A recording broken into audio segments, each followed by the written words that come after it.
ಭ್ರಷ್ಟಾಚಾರ ರಹಿತ ಆಡಳಿತ ನೀಡ್ತೇವೆ ಅಂತೇಳಿ ಹಲವಾರು ಬಾರಿ ಹೇಳಿದ್ರು. ನಿಜ ಹೇಳಬೇಕು ಅಂತ ಹೇಳಿದ್ರೆ ವಾಲ್ಮೀಕಿ ಅಭಿವೃದ್ಧಿ ನಿಗಮದ ಹಗರಣ ಆದಾಗ್ಲೇನೆ ನೈತಿಕ ಹೊಣೆ ಹೊತ್ತು ಮುಖ್ಯಮಂತ್ರಿಗಳು ರಾಜೀನಾಮೆ ಕೊಡಬೇಕಾಗಿತ್ತು.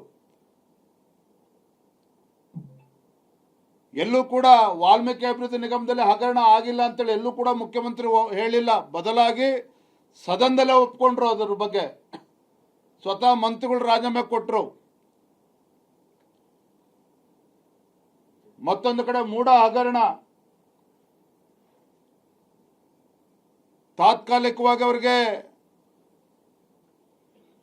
ನ್ಯಾಯಾಲಯದಿಂದ ಅವರಿಗೆ ಬಂದಿರಬಹುದು ಅವರಿಗೆ ತೀರ್ಪು.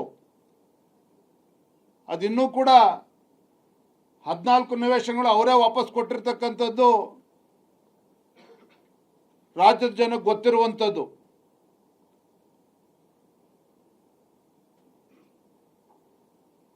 ಶಿಕ್ಷಣ ಕ್ಷೇತ್ರ ಬಹುಶಃ ಈ ತರ ಒಬ್ಬ ಶಿಕ್ಷಣ ಸಚಿವರು ರಾಜ್ಯಕ್ಕೆ ಬಂದಿರತಕ್ಕಂಥದ್ದು ಇದೇ ಮೊದಲ ಬಾರಿಗೆ. ರಾಜ್ಯ ಶಿಕ್ಷಣ ನೀತಿಯನ್ನು ಕೂಡ ತರೋದಕ್ಕೆ ಸಾಧ್ಯ ಆಗಲಿಲ್ಲ. ನ್ಯಾಷನಲ್ ಎಜುಕೇಶನ್ ಪಾಲಿಸಿನೂ ಕೂಡ ಇಂಪ್ಲಿಮೆಂಟ್ ಮಾಡೋದಕ್ಕೆ ಸಾಧ್ಯ ಆಗಲಿಲ್ಲ. ಶಿಕ್ಷಣ ಕ್ಷೇತ್ರದಲ್ಲೂ ಕೂಡ ಗೊಂದಲವನ್ನು ಸೃಷ್ಟಿ ಮಾಡಿ ರಾಜ್ಯದ ಮಕ್ಕಳ ಭವಿಷ್ಯದ ಜೊತೆ ಚೆಲ್ಲಾಟ ಆಡ್ತಾ ಇರ್ತಕ್ಕಂಥದ್ದು ಕೂಡ ತಾವು ನೋಡ್ತಾ ಇದ್ದೀರಿ. ಒಟ್ಟು ರಾಜ್ಯದಲ್ಲಿ ಇವತ್ತು 40,000ಕ್ಕೂ ಹೆಚ್ಚು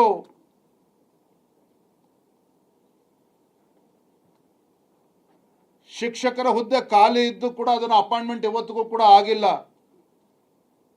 ಮತ್ತೊಂದು ಕಡೆ ಗ್ರಾಮೀಣ ಭಾಗದಲ್ಲಿ ಬಡ ವಿದ್ಯಾರ್ಥಿಗಳಿಗೆ ಅನುಕೂಲ ಆಗಬೇಕಾಗಿರ್ತಕ್ಕಂಥ ಗ್ರಂಥಾಲಯಗಳು ರಾಜ್ಯ ಸರ್ಕಾರದ ಎಡವಟ್ಟಿನಿಂದಾಗಿ ಸುಮಾರು 6,500 ಗ್ರಂಥಾಲಯಗಳು ಇವತ್ತು ಬಾಗಿಲು ಮುಚ್ಚಿರ್ತಕ್ಕಂಥ ಪರಿಸ್ಥಿತಿ ಇವತ್ತು ನಿರ್ಮಾಣ ಆಗಿದೆ. ಮೂಲಭೂತ ಸೌಕರ್ಯ ಬಗ್ಗೆ ಸಚಿವರು ಬಹಳ ಉದ್ದನೆ ಭಾಷಣ ಮಾಡ್ತಾರೆ. ಆದರೆ ಸ್ವತಃ ರಾಜ್ಯದ ಮುಖ್ಯಮಂತ್ರಿಗಳ ಜಿಲ್ಲೆನಲ್ಲೇನೆ ಮೂಲಭೂತ ಸೌಕರ್ಯದ ಕೊರತೆಯಿಂದಾಗಿ 15 ತಿಂಗಳಿಂದ ಸುಮಾರು 550ಕ್ಕೂ ಹೆಚ್ಚು ನವಜಾತ ಶಿಶುಗಳು ಮರಣ ಹೊಂದಿರತಕ್ಕಂಥ ಉದಾಹರಣೆನೂ ಕೂಡ ನಮ್ಮ ಮುಂದೆ ಇರುವಂಥದ್ದು.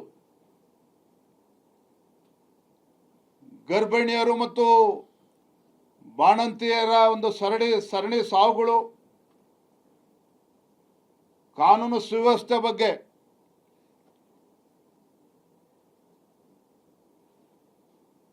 ಯಾವ ರೀತಿ ರಾಜ್ಯದಲ್ಲಿ ಕ್ರಿಮಿನಲ್ ಚಟುವಟಿಕೆಗಳು ನಡೀತಾ ಇದೆ ನಮಗೆಲ್ಲ ಗೊತ್ತಿದೆ.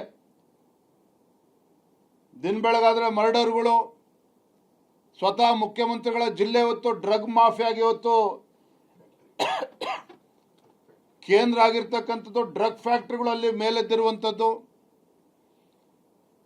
ಪೊಲೀಸ್ ಇಲಾಖೆಗಾಗಲಿ ಮಾನ್ಯ ಮುಖ್ಯಮಂತ್ರಿಗಳಿಗಾಗಲಿ ಅವರ ಜಿಲ್ಲೆಯಲ್ಲಿ ಏನು ನಡೀತಾ ಇದೆ ಅಂತಕ್ಕಂಥ ಅಂದಾಜು ಕೂಡ ಅವ್ರಿಗಿಲ್ಲ. ರಾಜ್ಯದ ಜೈಲುಗಳ ಪರಿಸ್ಥಿತಿ ಏನಾಗಿದೆ? ಯಾವ ಜೈಲುಗಳು ಇವತ್ತು ಕ್ರಿಮಿನಲ್ ಹಿನ್ನೆಲೆ ಇರ್ತಕ್ಕಂಥ ವ್ಯಕ್ತಿಗಳಿಗೆ ಭಯ ಹುಟ್ಟಿಸ್ತಕ್ಕಂಥ ಕೆಲಸ ಆಗಬೇಕಾಗಿತ್ತು, ಅಲ್ಲಿರ್ತಕ್ಕಂಥ ಕೈದಿಗಳಿಗೆ ಕುಡಿಯೋದಕ್ಕೆ ವ್ಯವಸ್ಥೆ ಮಾಡಿಕೊಂಡು ಕುಣಿಯೋದಕ್ಕೂ ಕೂಡ ವ್ಯವಸ್ಥೆ ಮಾಡಿಕೊಂಡು ರಾಜಾರೋಷವ ಕೈದಿಗಳಲ್ಲಿ ಆರಾಮಾಗಲ್ಲಿ ಜೈಲುಗಳಲ್ಲಿ ಇರ್ತಕ್ಕಂಥದ್ದು ಕೂಡ ನಾವು ನೋಡ್ತಾ ಇದ್ದೇವೆ. ಒಂದು ಕಡೆ ಮಾನ್ಯ ಮುಖ್ಯಮಂತ್ರಿಗಳು ಅತಿ ಹೆಚ್ಚು ಬಜೆಟ್ ಅನ್ನ ಮಂಡನೆ ಮಾಡಿದ್ದಾರೆ.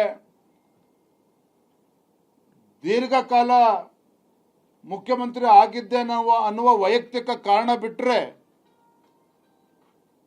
ಅಹಿಂದ ಹೆಸರು ಹೇಳಿಕೊಂಡು ಅಹಿಂದ ಸಮುದಾಯಗಳನ್ನು ತನ್ನ ರಾಜಕೀಯ ಸ್ವಾರ್ಥಕ್ಕಾಗಿ ಅಹಿಂದ ಸಮುದಾಯಗಳನ್ನು ತನ್ನ ಮುಖ್ಯಮಂತ್ರಿಯ ಕುರ್ಚಿಯನ್ನು ಉಳಿಸ್ಕೊಳ್ತಕ್ಕಂಥ ಸಲುವಾಗಿ ದುರ್ಬಳಕೆ ಮಾಡಿಕೊಂಡಿರ್ತಕ್ಕಂಥ ಒಂದು ಅಪಕೀರ್ತಿ ರಾಜ್ಯದ ಮುಖ್ಯಮಂತ್ರಿಗಳಿಗೆ ಸಲ್ತದೆ ಅನ್ನೋ ಮಾತನ್ನು ಕೂಡ ನಾನು ಈ ಸಂದರ್ಭದಲ್ಲಿ ಹೇಳಕ್ಕೆ ಇಚ್ಛೆಪಡ್ತೀನಿ.